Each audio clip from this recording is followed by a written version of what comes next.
my name is Ghazal, and I'm about to introduce you into MIS 201. And we'll start off by looking at more data and how more data has been created in the past 2 years than in the entire previous histories of the human race, and how by the end of 2020 we are shown some projections to have 6.1 billion smartphone users and 44 zettabytes of data and worldwide information technology of approximately $2.2 trillion. Now, we'll introduce you into MIS by discipline. MIS by discipline basically it studies people, technology, organizations, and their relationships among all these three, among them.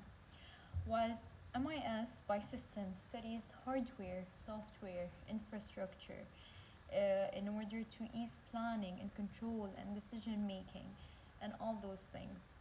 Now, MIS actually, in other words, is in between business and technology. For example, business they have to do with accounting, marketing, management, economy, whilst technology it has to do more with, for example, computer science, programming, engineering, all those things. Now, MIS is actually in between. It translates or is the intermediate between both technology and business, where they're more likely to be data analysts or scientists or something. So MIS brings those people together. All right. Now, digging more into this course, discussing chapter 1, we'll actually be able to discuss information systems and what it actually does within an organization. Now, to start with, it supports all functions within an organization, and it would always put business first, and then technology is the second. It manages information resources, and it actually brings awareness to IT and new technology to bring in within the organization in order to always seek better opportunities and stronger improvements. Now, IT is actually really essential in modern businesses nowadays because they provide profitable opportunities remaining and going strong in the future. And actually, for example, like programmers, business and system analysts, and also IT actually needs less time for decision making.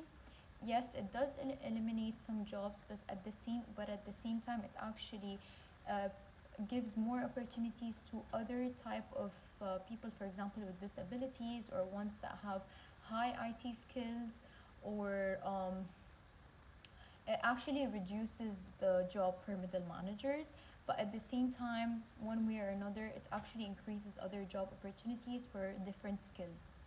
Now, for IS, information systems, it actually has a strong strategic value within an organization as it's the expansion of the MIS function. It is usually very fast, so it has high speed and a high volume of data. It actually stores a lot of information and data, yet in a small space and an easy access for everyone. It is actually costly and expensive to acquire, maintain, and to operate. So there are two different functions for MIS. We have the traditional functions and the new functions or the consultative. So the traditional one is basically training and staffing and establishing the IS skills. And then there is the technical services and the computer operations. For example, traditional has to do with systems project and systems development, all those things. Whilst the new functions of MIS, they're actually designing specific IS skills, and they're actually linking internet and e-commerce into the business. They're managing internet systems, and they're relating all of those within the organization by related staff and training and all those things, as they're actually actively seeking new innovation, and actually they're bringing a communion within the business, whether it has to do with technology, staff, internet, all of those things. There's a communion that's being brought within the business. Now, actually, there are two systems supporting the business. There's the enterprise resource planning and the transaction processing system. The enterprise resource planning, it actually provides communication, and it actually corrects the lack of communication for all functional areas or departments. Whilst the transaction processes, basically they store and they process data. Basically they work on supporting the collection, the storage, and monitoring for specific departments, for specific functional areas into a core function for daily or day-to-day operations. And then they will give us, for example, there's something like supply chain management, which is SCM. It's actually an example of inter-organizational system which actually connects two or more organizations together, where it actually brings a relation between organization, business, customers, suppliers, all together. There's a whole chain connecting and linking each of those factors all together into in a specific organization or a business into a product or service. Now, discussing the robot revolutionary on the way, it is actually found for example in farms, factories, hospitals, and even homes in some cases. Now, uh, last but not least, we'll be discussing the business processes and the business pressures, or basically the pressures that a business might face throughout the process in the business. Now, the business process is basically a collection of related and structured tasks by people in order to create or a product or a service. And as all of us know, that there are actually three factors in order to produce a product or a service, which is the input, for example, raw materials and all that, the resources, and the output.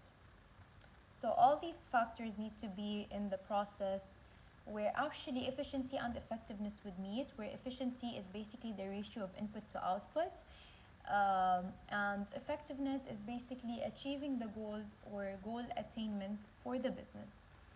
And now here we're gonna actually be looking at the IIS relation to the business process, and how it actually has how it has so much strength in actually processing data and monitoring the process and the performance that's being executed throughout executing the process or been carried out throughout the process, to make sure everyone's on task, to make sure that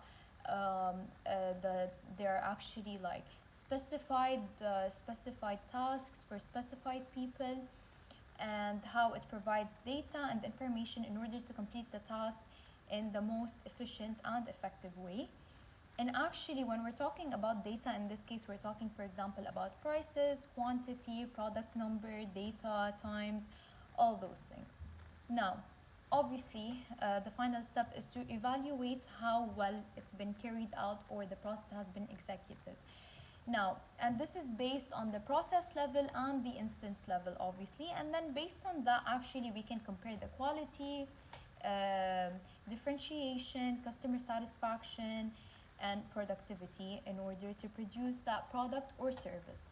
Now, in that process of improvement, there are actually three different things that how we can actually make sure that the process is going well, but there are some things to be fixed. For example, there is the BPR, which is the business process re-engineering, where actually you redesign the product and you redesign the process, where it's actually at a higher risk of failure and it's more time consuming and it's more expensive and all that, where there is the BPI, which is less time consuming, which is at a higher chance of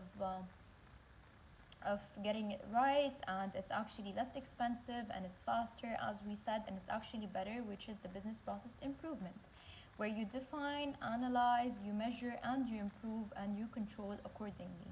And there is the BPM, which is the business process management, where basically it supports the process as it is, and you could see, you could evaluate how well the process is going. And the business pressures might actually face a lot of pressures, whether market pressures, technology pressures, societal, cultural, government, all of those things. For market pressure, for example, we've had globalization for 3 eras, And for technology, actually, there would be overloaded information and a lot of competitors. Societal, it could be from ethical issues, government issues like social responsibility, and all those human rights. And then, actually, for competitive strategy, which is the last thing we'd be discussing for this vlog, it's actually a business approach where the organization is trying to maintain its effectiveness.